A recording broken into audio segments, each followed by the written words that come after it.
Nouvelle publication, mais vieux combat.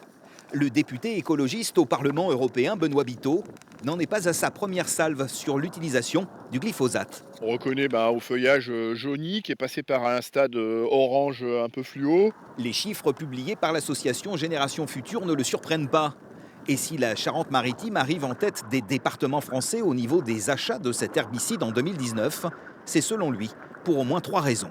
On utilise encore beaucoup de pesticides sur les parcelles viticoles, une activité céréalière importante, notamment sur les plaines céréalières du nord du département, où là aussi le glyphosate est quand même très présent.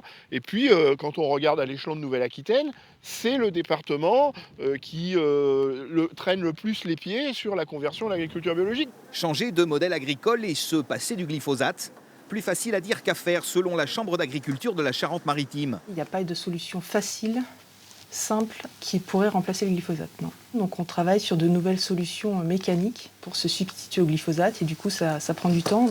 L'alternative à l'utilisation de cet herbicide n'est donc pas pour demain. Pour autant, son utilisation fait l'objet de nouvelles réglementations depuis octobre 2020.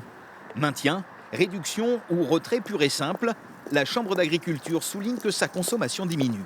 Les achats en 2016 étaient de l'ordre de 280 tonnes de glyphosate et en 2019, suivant les derniers chiffres que l'on a, sont à 241 tonnes. Il faut quand même concilier la production également, le revenu des agriculteurs, donc tout est à concilier. Pour l'heure, de nouvelles discussions au niveau européen sont prévues pour l'an prochain. Il s'agira de déterminer si le glyphosate doit être interdit ou pas.